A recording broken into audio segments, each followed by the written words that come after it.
event viewer because I was inside an event. You want to get all of your clips organized before you ever get into Final Cut, and I will show you why. So I've started a project here called Bellingham. Within it, I've created a folder called Clips Bellingham, and I've divided this into people, into Georgia Pacific, and into buildings. People having clips about people, GP having things about Georgia Pacific, and the other one having clips about buildings. The very first thing you did is made a folder called Bellingham. Right. Built a folder. I made a folder that's going to have all of my project assets in it, everything. And again, this is one of these times where I think a lot of people work differently. This is how I work, and it works really well for me. And then I'm going to open a new folder called, I'll call it Bellingham BH, I guess. Bellingham FCPX. That's where I'm going to put all my Final Cut Pro files. So, I open Final Cut, whatever it is. Now I'm going to create a new library. And remember, a library is where all of your media is, all of your projects, everything that you're going to use to make your video is in this library. So I'm going to create all of your videos, just this video. Okay. That's how I do it. Some people, I think, put more than one video in a library. For now, I think a good idea is to open a new library every time you start a new video. Start over. Yeah, no kidding. File, new library. I got caught up talking. New library. I want this library on my desktop in Bellingham. And remember, I just created that folder, BH, Bellingham, Final Cut Pro X. I'm going to save it there, and I'm going to call it Bellingham. I'm going to call everything Bellingham. I'm not going to try to get clever. It's just going to be Bellingham, Bellingham. The name of the event is Bellingham. Sorry, the name of the library is Bellingham. The folder is called Bellingham.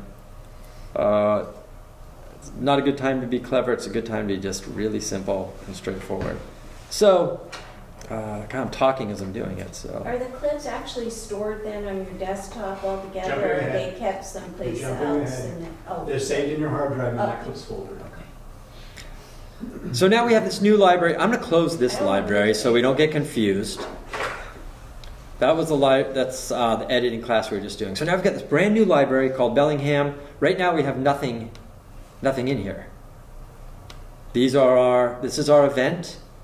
There's nothing in there. It automatically makes an event when you make a library, and it puts today's date as the name of the event.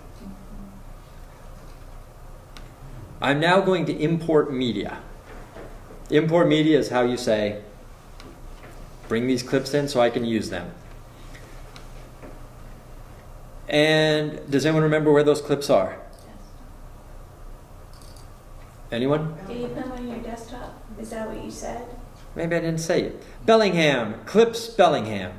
Okay. And remember, I have this folder structure already created. Clips, buildings, GP, people. I've already created that, and you'll see why in just a moment. I always create a new event. That's just my system again. Clips, capitalized, Bellingham.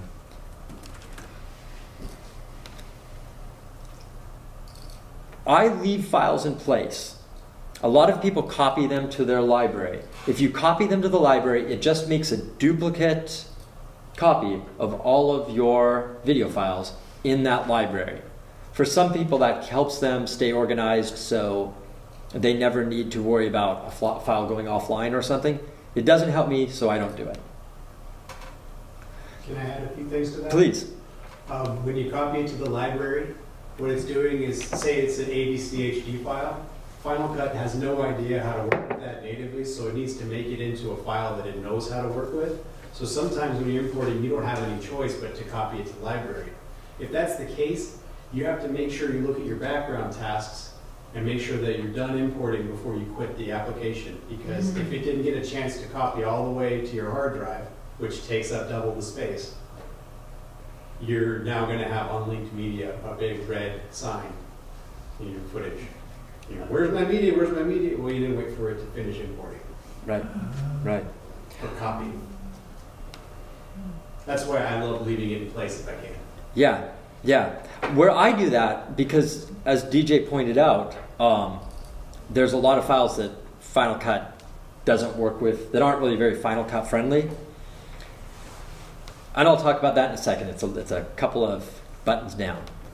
So keywords. This is very important. You want your keywords from your Finder tags and from your folders. And you'll see why, because here are our folders. And we're going to build keywords from our folders. Audio roles, ignore. This is what I was talking about. If you're working with a file that Final Cut doesn't like, you can hit Create Optimized Media. And Final Cut will begin to build a file that it wants to work with out of the file you import. Now, I often create optimized media. However, no, as DJ pointed out, it takes time to do that, and it takes a lot more hard drive space. A lot of times, the footage you start off with is really heavily compressed in order to fit a lot of information on an SD card, but that doesn't necessarily translate to footage that's easy for Final Cut to edit. So Final Cut is going to take this original small amount of footage, and it's going to create optimized media that it wants to work with. That could easily end up being a very, very large amount of data. I always do it anyway because I want my experience on Final Cut to be seamless. But it does take time, and it can eat up hard drive space. So if time and hard drive space are really important to you, you may not want to do it. I'm not going to do it now. I never analyze and fix anything, and I close the window. So I'm going to import selected into a new folder called Clips Bellingham. And now what's really nice is because I have it organized here as People GP Buildings, I now have that same structure in Final Cut. I've got my buildings here. I've got my people here, and I got footage of GP here, which makes it really easy for me because instead of, this isn't a super good example because I only have a dozen clips, but if you end up with 100 clips and you have to go through each of them to try to find which one has the person in it, you can end up killing a lot of time. If it's already really well organized and I know where my people are, I can be like, okay, great, these are all the shots I have of people. Or if I really need a shot of GP, I know I just hit my GP keyword. And can you add audio files in there too? Like can you make a file with just audio files? Sure. Sure. And you can also add additional keywords. Let's see if this is, hang on, let's see, I don't want to get too far ahead. I've got an outline.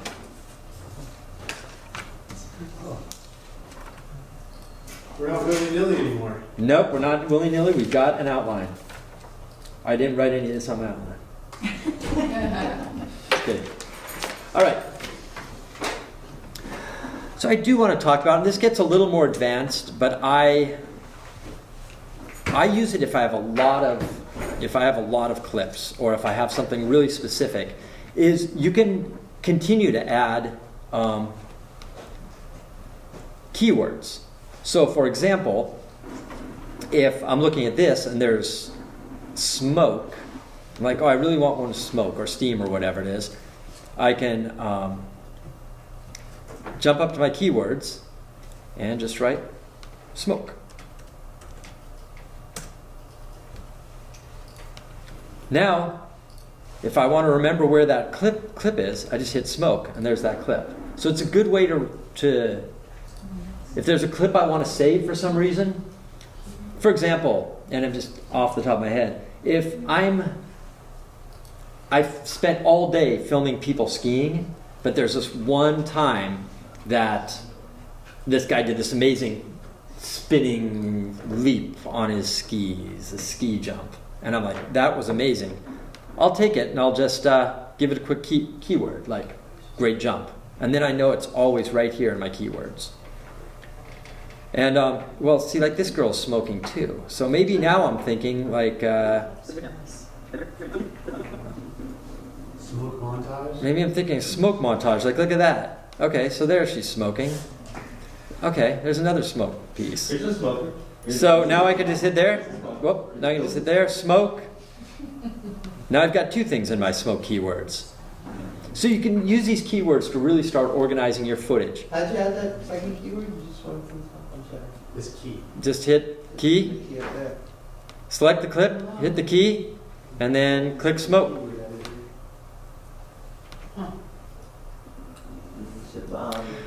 Now there's another way, even before I start editing, that I will often start organizing my footage, is I just want to review my footage. I just want to see what I have. So, let's say, Keywords, and then you just push alt one. okay, let's say I've got this person here, and I really want to get to the part of the clip where she's smoking. So, or where she brings a cigarette. I don't know why I'm using a cigarette. I'm not a smoker and I'm not a huge fan. But Get you by shift. here, it's what I happen to be using. It could be controlled. It says both. This is option Great. So that's the part I want to use. and. I is in, O is out. We've talked about that before. I is in, O is out. So I'm going to find that's my out point. And when she first takes the drag, framed up, I'm going to hit an in point there. Now if I hit F, that becomes a favorite. That's the part of this clip I really like. Now I don't need to review the whole clip anymore, because I can just come up here, click that green tab, and it just plays my favorite part of the clip. What made it a favorite again? I hit F. F. F makes it a favorite. I'm going through everything really fast. I'm going through everything I know And what's really the green fast. tab? The green means it's now a favorite. It shows the section that you favorited of that clip. So let's say I like this part of the clip where You control that? just F. Here's the green tab that you're looking for. It's right here, Oh. above the okay. blue line. The blue line means that it has a keyword attached to it. It's actually blue, but it's a green. Nope. Nope, there's a The green green line tab above the it. blue Look line really in close. this section. It's hard to see. Here, let's do this again. Let's say I like the part. Oh, look at that green. Let's say I want to start with let's say I want to start with the shot down by her arm, and I like this part. This is really great. Wow, that's smooth. This is definitely, I'm using this part. This is definitely a favorite. Love it. That's really nice. I'm going to hit my out point. That's my favorite. I hit F. Do you see how I just made a green line? I'm going to undo it. I still like this. You see it? I'm going to hit an F. What's the blue line mean again? It means it's got a keyword attached to it. Ignore the blue lines. They've all got Oh, blue okay. lines. Uh-huh. Another thing, I don't know why it does this in default, but it says hide rejected up there, arrow. Oh, no, it doesn't do it in default. I always have hide rejected on. Oh, really? Yeah, I like rejecting stuff. I can't tell you how many times I looked at people's projects. What are your clips? So okay, so go up to another part of your this shows all the clips you have. Now if you just want to show your favorites, you just show your favorites. Now I don't have to monkey through all those other clips. I can just show the ones that have been favorited. So can you have multiple favorites in one clip? Yes. Okay. I got that. Let's say I love that. I make it a favorite. I love this. I make it a favorite. I love this part. I make it a favorite. Now, when you change to favorites, does he give you 5 or? Favorites. Aha. Those are all my favorites. Now, What if you decide you don't want a favorite? Or you don't want it to be your favorite anymore? Can you take it away? yeah, you just hit F again. Oh wait, no, you hit a U. Hang on, that's a great question. U. Unfavorite. Okay.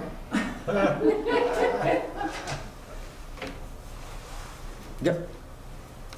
And if I want to delete part of a clip, let's say I hate this part where her.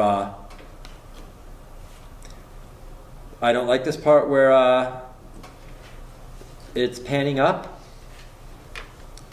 I can delete it, it turns red. Did you see that? You just hit delete. Hit delete, and it turns red. And then I can also hide rejected. So it's And now you will see this clip stops and it cuts and turns into a new clip. So now it's made, you see two different clips where there was formerly one clip. Does that make sense? It took that deleted part, got rid of it, and turned it into two different clips. Here, let me show you the whole thing. Why would- What it did is it saw this part. This is how it's showing it to you. It's not changing your footage. Nope.